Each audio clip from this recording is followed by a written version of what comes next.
Good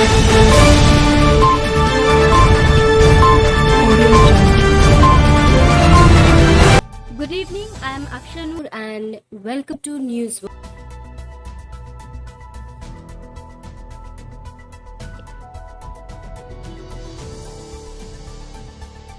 China have a huge loss of 40 soldiers in a battlefield. The commanding officer of an army unit and 2 soldiers died in a violent face-off between Indian and Chinese soldiers at Galwan Valley, one of the 4 standoff points in the eastern Ladakh sector, a defense ministry statement said today. The Chinese side also suffered casualties during the face-off with Indian troops in the Galwan Valley in Ladakh on Monday night. Prime Minister Narendra Modi held a fresh round of consultations with Chief Minister on Tuesday and Wednesday to discuss ways for checking the spread of the virus. 20 Indian soldiers killed in face-off with China.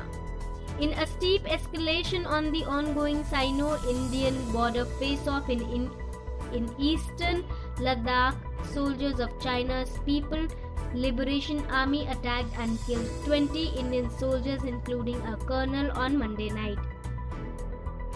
Indian and Chinese troops have disengaged at the Galwan area where they had earlier clashed on the night of 15th to 16th June 2020.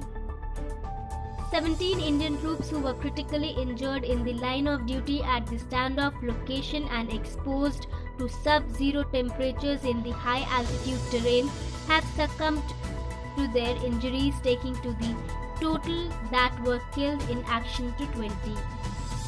Indian Army is firmly committed to protect the territorial integrity and sovereignty of the nation.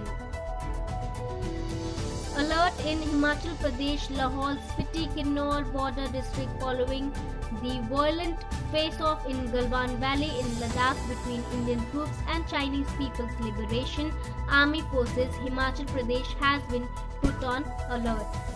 Alert has been issued to districts of Kinnaur and Lahaul, Spiti, which border China, to ensure the security of the local population and to collect intelligence to plan the future course of action, said police. All state intelligence units have also been alerted in this regard, State Police spokesperson Kushal Sharma said.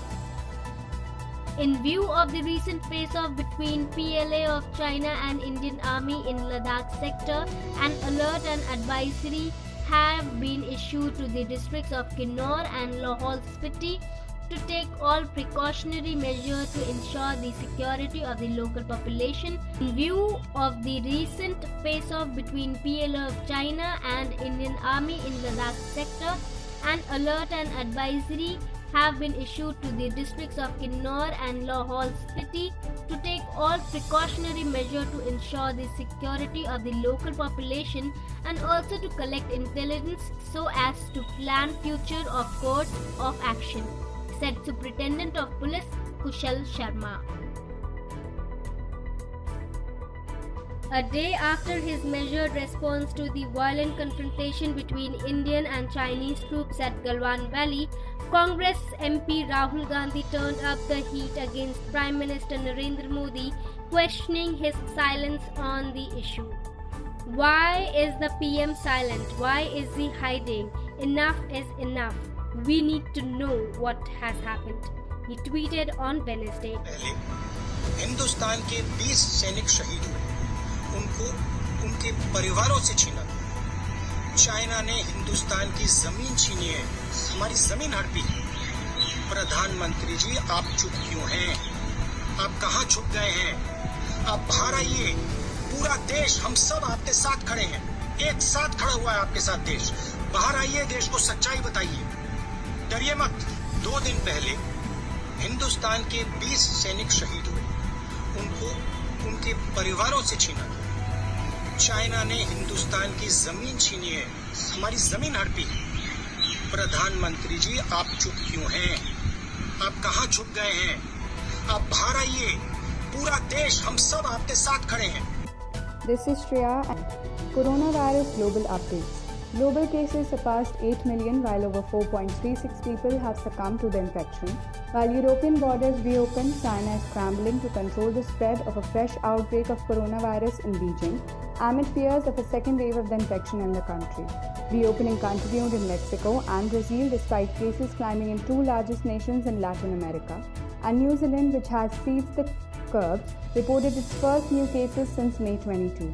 A Lancashire research has found that 1 in 5 people worldwide have an underlying health condition that puts them at risk for severe COVID-19 illness if they contract the virus.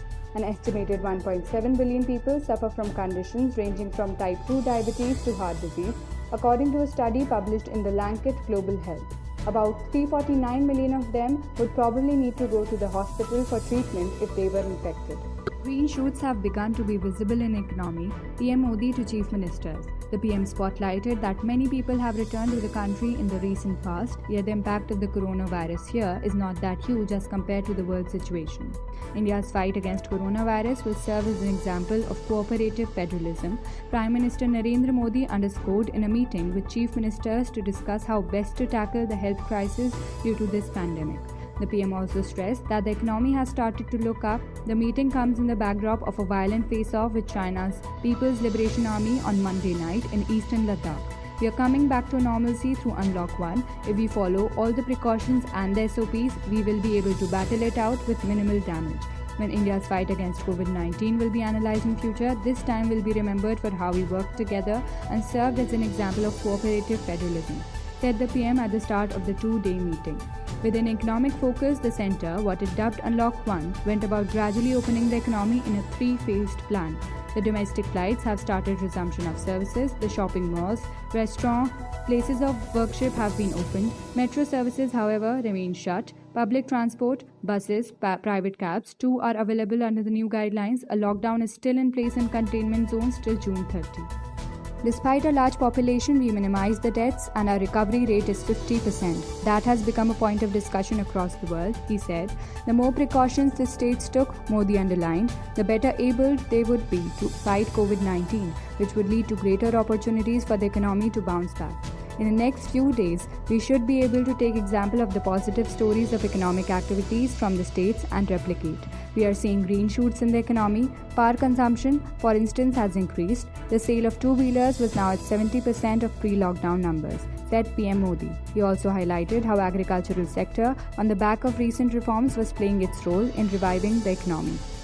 Spotlighting that many people have returned to the country in the recent past, the PM said, yet the impact of coronavirus here is not that huge as compared to the world.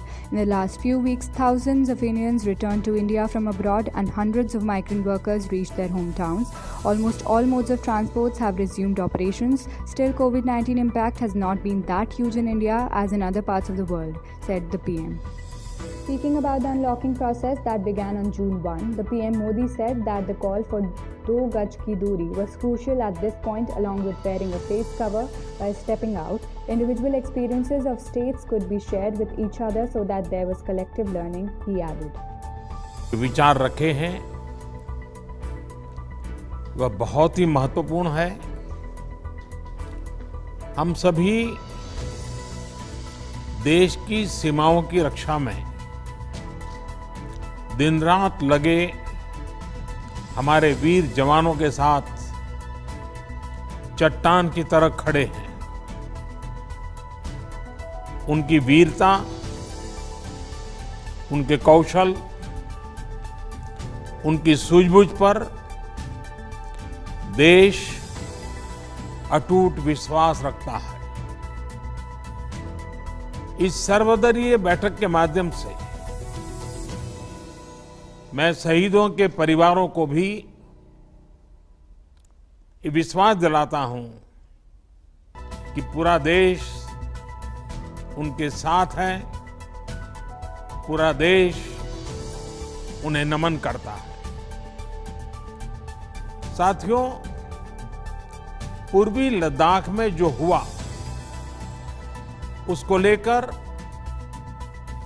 आपने रक्षा मंत्री जी और विदेश मंत्री जी को सुना भी और presentation को भी देखा।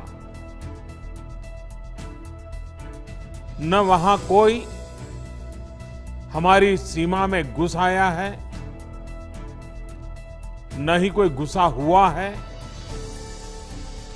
न ही हमारी कोई पोस्ट किसी दूसरे के कब्जे में है। लद्दाख में हमारे 20 जाबाज शहीद हुए, लेकिन जिन्होंने भारत माता की तरफ आंख उठाकर देखा था, उन्हें वो सबक सिखा कर गए। उनका ये शौर्य, ये बलिदान हमेशा हर भारतीय के मन में अमिट रहेगा। साथियों, निश्चित तौर पर चीन द्वारा एलएसी पर जो किया गया है, उससे पूरा देश आहत है, आक्रोशित है। ये भावना हमारी इस चर्चा के दौरान भी आप सबके माध्यम से बार बार प्रकट हुई है। मैं आपको भी आश्वस्त कर रहा हूं कि हमारी सेना देश की रक्षा के लिए कोई कसर नहीं छोड़ रही। डिप्लॉयमेंट हो, एक्शन हो, काउंटर एक्शन हो, जल थल नभ में हमारी सेनाओं को देश की रक्षा के लिए जो करना है वो कर रही है। आज हमारे पास ये कैपेबिलिटी है कि कोई भी हमारी 1 इंच जमीन की तरफ आंख उठाकर भी नहीं देख सकता। आज भारत की सेनाएं हर सेक्टर में एक साथ मूव करने में पूरी तरह सक्षम है। ऐसे में हमने जहां एक तरफ सेना को अपने स्तर पर उचित कदम उठाने की छूट दी है, वहीं दूसरी तरफ डिप्लोमेटिक माध्यमों से भी चीन को अपनी बात दो टूक स्पष्ट कर दी है। भारत पीस और फ्रेंडशिप चाहता है, लेकिन अपनी सॉवरेनिटी की रक्षा हमारे लिए सर्वोपरि है और आप सबने भी इसी भाव को प्रकट किया है। साथियों, बीते 5 वर्षों में देश ने अपनी सीमाओं को सुरक्षित करने के लिए बॉर्डर एरिया में इंफ्रास्ट्रक्चर डेवलपमेंट को प्राथमिकता दी है। हमारी सेनाओं की दूसरी आवश्यकताओं जैसे फाइटर प्लेन्स, आधुनिक हेलीकॉप्टर, मिसाइल डिफेंस सिस्टम आदि पर भी हमने बहुत बल दिया है। नए बने हुए इंफ्रास्ट्रक्चर की वजह से खासकर एलएसी में अब हमारी पेट्रोलिंग की कैपेसिटी भी बढ़ गई है। पेट्रोलिंग बढ़ने की वजह से अब सतर्कता बढ़ी है और एलएसी पर हो रही गतिविधियों के बारे में भी समय पर पता चल रहा है। जिन क्षेत्रों पर पहले बहुत नजर नहीं रहती थी, अब वहां भी हमारे जवान अच्छी तरह से मॉनिटर कर पा रहे हैं, रिस्पॉन्ड भी कर पा रहे हैं। अब तक जिनको कोई पूछता नहीं था, कोई रोकता टोकता नहीं था, अब हमारे जवान डगर डगर पर उन्हें रोकते हैं, उन्हें टोकते हैं। बेहतर हो रहे इंफ्रास्ट्रक्चर से एक मदद ये भी मिली है कि हमारे जवान जो उस कठिन परिस्थिति में वहां तैनात रहते हैं, उन्हें साजो सामान पहुंचाने में आसानी हुई है।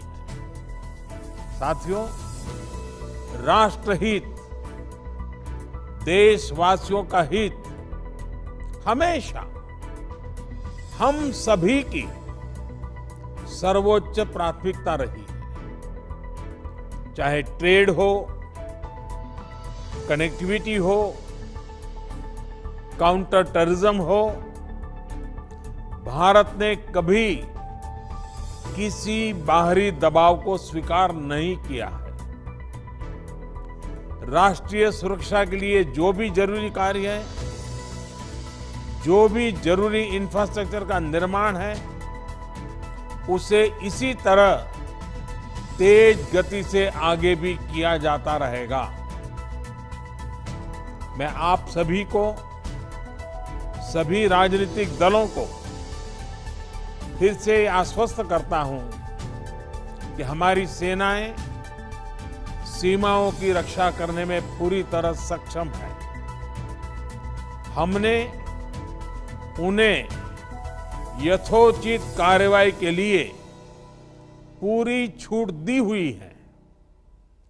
आप सभी ने इस बैठक के लिए अपना समय दिया, अपने मूल्यवान सुझाव दिए।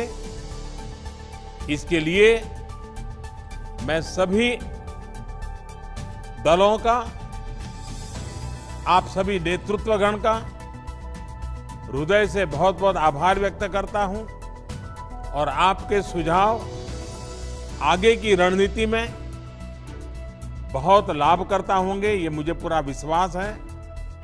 मैं फिर एक बार इस एकता का संदेश देने में आप जो बढ़ चढ़ करके आगे आए हैं, वे सेना का मोरल तो बढ़ाएगा, देश के लोगों की हिम्मत बढ़ाएगा, लेकिन दुनिया को भी जो संदेश जाना चाहिए वो पहुंचेगा। और इसलिए आज की मीटिंग में आपकी सकारात्मक भूमिका का बहुत मूल्य है, उसका बहुत ऐतिहासिक महत्व है। और इसलिए भी आप सभी अभिनंदन के अधिकारी हैं। मैं फिर एक बार आप सबका धन्यवाद करता हूं। नमस्कार। For more updates, do like, share and subscribe News World and give your valuable comments.